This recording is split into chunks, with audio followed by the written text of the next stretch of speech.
मतलब इधर की तरफ तो वार्ता वार्ता के लिए लोग पहुंचे हैं और इधर इजराइल ने लेबनान में फिर से हमला कर दिया। मतलब इजराइल ने अपने इरादे पहले ही बता दिए थे कि हमारे हमलों के बारे में बैठकर अमेरिका और ईरान बात नहीं कर सकते, हमें करना है। तो इन्होंने फिर से हमला कर दिया। सब हमला हुआ। इस बीच में ये महाशय क्या कर रहे थे, ट्रंप अपनी तरफ से पूरी तरह सोशल मीडिया पर प्रेशर टेक्निक अपना रहे थे। असल में जब भी कोई संघर्ष की कहानी पढ़ी जाती है, कोई भी बड़े रेवोल्यूशन की कहानी पढ़ी जाती है, तो कहा जाता है संघर्ष विराम संघर्ष की नीति अपनाओ। मैंने पहले खूब संघर्ष करो, फिर थोड़ा आराम करो, फिर संघर्ष करो। तो ट्रंप कुछ वैसा ही करते जा रहे हैं। इन्होंने विराम के नाम पर तो सीज़फायर वार्ता रख दी, लेकिन साहब यहां पर ट्रंप की तरफ से मैसेज आ जाता है और वो ये अपनी तरफ से कहते हैं कि ईरान के हाथ में कुछ नहीं है, वो स्टेट ऑफ हॉर्मुज के नाम पर हमको धमका रहे हैं, उनके पास वो भी थोड़े दिन बाद नहीं रहेगा। उनके पास केवल एक ही ऑप्शन है कि वो स्ट्रेट ऑफ हॉर्मुज खोल दें, और उनके पास कोई ऑप्शन बाकी नहीं है। हम पूरी तरह तैयार हैं, उन्हें न्यूक्लियर वेपन नहीं रखना है, ये हमने पहले भी कहा था। स्ट्रेट ऑफ हॉर्मुज इन्हें खोलना होगा। ये बात इन्होंने अपनी तरफ से पूरी तरह धमकाते हुए कह दी और कहा कि हमारा कोई बैकअप प्लान नहीं है, हम पूरा पूरा से एक्सपो करेंगे। अब सवाल आता है, इसका मतलब अमेरिका अगर स्ट्रेट ऑफ हॉर्मुज नहीं खोलता है ईरान, तो क्या कर देगा? तो सब देखो, आपको याद होगा ना, हाइफा के पास में इन्होंने गैराल आर फोर्ड खड़ा किया हुआ था, जिसके ऊपर नुकसान होने की खबर आई थी। कहा था, हमने डिटेल में बताया था कि अमेरिका का जो एयरक्राफ्ट करियर है उसे पीछे हटना पड़ा, इटली में जाकर सही हुआ। अब वो गैराल आर फोर्ड भी निकलकर पर्शियन गल्फ की तरफ आ गया है। मतलब समझिए कि उस मेडिटेरेनियन सी से होते हुए स्वेज कैनाल पार करते हुए वो इधर आ गया है। यहां पर अब्राहम लिंकन पहले से ही खड़ा है, जॉर्ज डब्ल्यू बुश भी यहां पर एयरक्राफ्ट करियर जो है वो भी आ रहा है, यूएसएस बॉक्सर भी यहां पर एयरक्राफ्ट करियर आ रहा है। मतलब यह है कि अब अमेरिका ईरान को पानी में ब्लॉक करने की तैयारी कर रहा है। मतलब समझिए कि अब तक ईरान ने उस स्ट्रेट ऑफ हॉर्मुज को कंट्रोल किया हुआ था कि मैं किसी को भी नहीं जाने दूंगा। अमेरिका यहां पर अपने जहाजों को खड़ा करके ईरान को तेल बेचने से रोकना चाहता है कि तुम बेटा तेल नहीं बेच पाओगे। स्ट्रेट ऑफ हॉर्मुज तो छोड़ो, तुम्हारे खर्ग आइलैंड से निकलने वाला तेल चाइना तक नहीं पहुंचेगा, भारत तक नहीं पहुंचेगा। तुम्हारे इकोनॉमिक ब्लॉकेड को वैसे ही अपनाएंगे जैसे हमने कभी वेनेजुएला के साथ किया था। तो बिल्कुल वैसा करते हुए मोर यूएस ट्रुप्स जो है वो फिलहाल की तरफ यहां डिप्लॉय कर दी गई हैं और यहां पर पहुंच करके वो तैयारियां शुरू कर रही हैं। ट्रंप बकायदा अपनी तरफ से ये आश्वस्त हो चुके हैं कि अगर स्ट्रेट ऑफ हॉर्मुज नहीं खुलता तो मेरा रूट 2 क्या होगा। खैर एनीवे, यहां पर साहब खूब स्वागत सत्कार होता है, मुलाकात होती है, फिर साहब इनको मिलने के लिए बुलाया जाता है। दोनों देशों के प्रतिनिधियों को मुलाकात के लिए एक साथ बिठाया जाता है। 21 घंटे बातचीत चलती है। प्राइम मिनिस्टर ऑफिस से इसकी सूचना मिलती है, प्राइम मिनिस्टर ऑफिस के साथ साथ और नेताओं से बातचीत चल रही है, सारी जानकारियां। तैयारियां इतनी तक हो गई थी एक बड़े कॉन्फ्रेंस रूम के अंदर कि जैसे ही शांति वार्ता होगी उसका डिटेल में इस तरह से आयोजन होगा। बाकायदा यहां पर बैठ करके सब लोग हैंडशेक करते हुए अपने एग्रीमेंट शेयर करेंगे। कहते हैं कि 2 स्टेज की वार्ता तक लग भी रहा था कि बातचीत पूरी हो गई है। 3rd स्टेज तक पहुंचते पहुंचते ट्रंप ने डिमांड बढ़ा दी, ऐसा ईरान वालों का कहना है। यहां पर ईरानियन डेलीगेट्स हैं जो आपस में बातचीत कर रहे हैं और अपडेट पूरी तरह से आ रहे हैं कि हां साहब अमेरिका से बातचीत चल रही है, लेकिन इस बीच में इजराइल ने लेबनान पर हमले नहीं रोके हैं, यह भी जानकारी इन्हें मिल रही थी। इन्हें यह भी जानकारी मिल रही थी कि अमेरिका पीछे से क्या तैयारी कर रहा है, कर क्या रहा था। स्ट्रेट ऑफ हॉर्मुज में असल में कंट्रोल स्थापित करने के लिए ईरानियंस लोगों ने माइंस बिछा रखी है पानी के अंदर कि अगर जहाज निकलेगा तो ब्लास्ट हो जाएगा, हम बताएंगे कहां से निकलना है। तो इधर की तरफ तो ये बातचीत के लिए निकले, उधर अमेरिका ने अपने डेस्ट्रॉयर जहाजों को भेजकर उस रास्ते में लगी हुई माइंस को हटवाने का काम शुरू कर दिया। मतलब एक तरफ तो शांति वार्ता चल रही है, उधर की तरफ अमेरिकी सेना का जहाज पहुंच करके उन जहाज वो पानी के अंदर डले हुए माइंस को हटाना शुरू कर दिया। फिर इन्हें आईआरजीसी ने तत्काल प्रभाव से बताया कि साहब इनकी तरफ से हमें धोखा देते हुए उन माइंस को हटवाया जा रहा है जो स्ट्रेट ऑफ हॉर्मुज में लगी हैं। इस पर ईरान का जो आईआरजीसी है वो इन्हें धमकाता है, कहता है 30 मिनट में निकल जाना, अगर नहीं निकले 30 मिनट्स के अंदर तो हम अमेरिका के इस जहाज को टारगेट कर देंगे। फिर जो भी हुआ हो, टारगेट नहीं हुआ, अदरवाइज तो सुर्खी बन जाती। कुल मिलाकर के इस दौरान आईआरजीसी के द्वारा ईरान के इस प्रतिनिधि मंडल को सूचित किया जा रहा था कि जिन लोगों पर आप विश्वास कर रहे हो वो विश्वास पात्र लोग हैं नहीं, उनके विश्वास से बाहर निकलो और आगे बढ़ो। और यही हुआ। यहां पर 3rd राउंड की बातचीत होती तो है, लेकिन जो सबसे बड़ी दिक्कत आती है वो ये कि अमेरिकियों पर ईरानियंस को बिल्कुल यकीन नहीं था। असल में अमेरिकियों ने अपनी इमेज भी ये बना ली। 250 साल पुरानी जो देश है मतलब अमेरिका, वो ईरान जैसे देश को कह रहा है कि अगर तुम हमारी बात नहीं माने तो सभ्यता मिटा देंगे। तो ईरानियंस ने ना इस बात को अपने एस्टीम से जोड़कर रख लिया है। लगभग 9-10 करोड़ के आसपास की आबादी वाला ये देश अब अपनी पहचान से जोड़ गया है और अमेरिका की धमकियों को पूरी तरह पॉजिटिव रूप से ले रहा है। इन्होंने बातचीत में साफ साफ कह दिया कि साहब अगर स्ट्रेट ऑफ हॉर्मुज खुलवाना चाहते हो तो वही सारी सुविधाएं हमें वापस से दो, हमारे फ्रोजन जो असेट्स हैं वो बाहर निकालो, हमारे ऊपर लगे प्रतिबंध हटाओ, स्ट्रेट ऑफ हॉर्मुज पर हमें कंट्रोल दो, यूरेनियम एनरिचमेंट करने का हमें प्लान दो। ईरान ने कहीं पर भी कोई नेगोशिएशन इनके सामने नहीं रखा। ये साहब जेडी वैंस बाहर निकल कर आते हैं, पत्रकारों के सवाल लेते हैं और उन बातों में एक ही सार था कि साहब ईरान फिलहाल के लिए नहीं माना है। फिर ट्रंप क्या कर रहे थे? ट्रंप असल में उस समय थे तो व्यस्त, कोई मैच देखने गए हुए थे।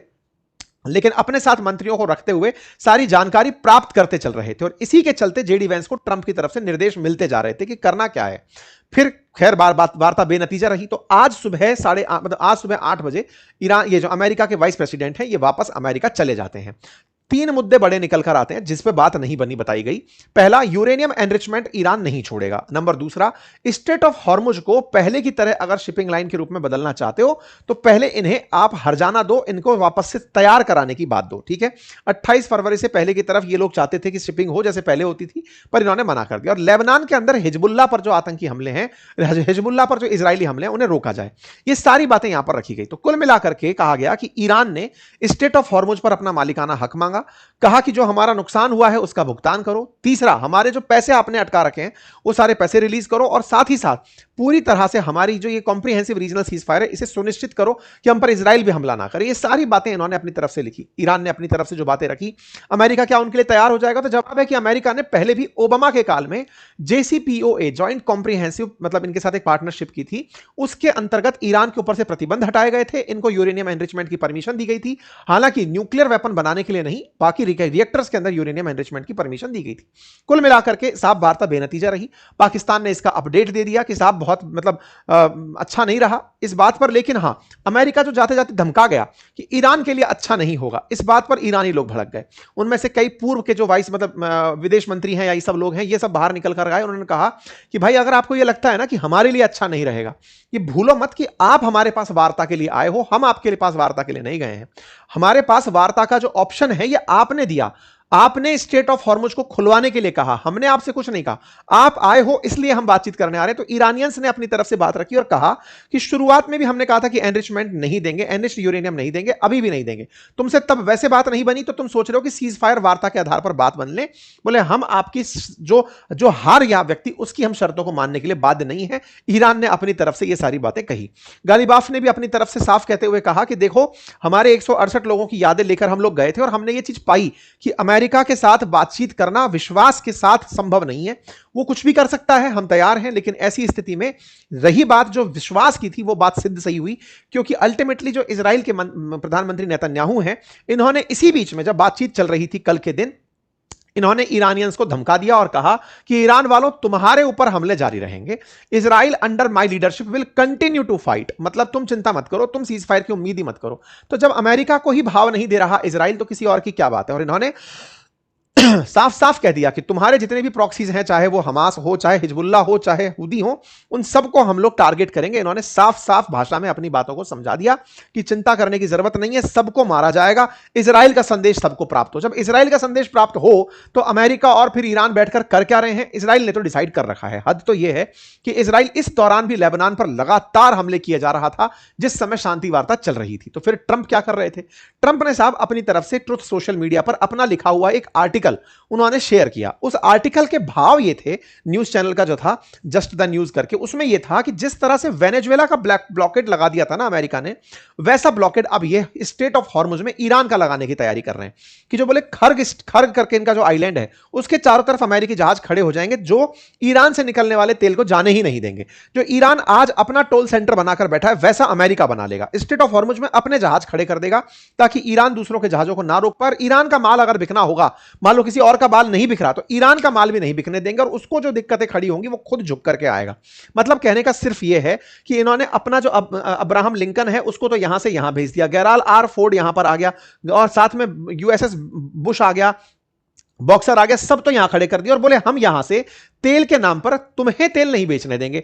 अभी तुम्हें क्या लग रहा है ना कि तुम औरों का तेल नहीं बिकने दे रहे हो, तुम तो बेच पा रहे हो, लेकिन चिंता मत करो बेटा, खर्ग आइलैंड से तुम्हारा भी तेल हम नहीं बिकने देंगे और यहां से भी तुम्हारे तेल को आगे नहीं देने देंगे। खर्ग आइलैंड वाली बात हमने आपको पहले भी 13 दिन पहले डिटेल में बताई है। कुल मिलाकर के ईरान जो है वो फिलहाल अपने जखीरे के साथ, हथियारों के जखीरे के साथ युद्ध के लिए तैयार है। इतना तक सुनने में आ रहा है कि जो सुरंगें इन्होंने बिछाई थी वो तक भूल गए। हालात यह है कि स्ट्रेट ऑफ हॉर्मुज से अब कोई नहीं निकल पा रहा है। पिछले कल के दिन 10 जहाजों के निकलने की चर्चा आई थी, लेकिन आज पूरी तरह से शांति बनी हुई है। इस पानी में से कोई भी जहाज क्रॉस नहीं हो रहा है, जो दर्शाता है कि लोगों में इतना विश्वास हो गया है अमेरिका और ईरान पर कि पूरी तरह ट्रेड रुका हुआ है। तो कुल मिलाकर ये सारी की सारी जानकारियां रही। तो उम्मीद है कि आप लोगों को ये जानकारी समझ में आई होगी। अब पाकिस्तान अमेरिका क्या करेंगे ये तो आने वाले समय में बातें पता चलेंगी। पाकिस्तान वाले बेचारे अपने टेंट टमूरे उठाकर चल रहे हैं कि साहब हमने तो बातचीत करवाई लेकिन कोई फायदा नहीं निकला, हमें तो अल्टीमेटली खुश होना। खैर, फिलहाल के लिए इतना ही। जानकारी पसंद आई हो तो साथियों से साझा करें, चैनल पर नए हैं तो सब्सक्राइब कर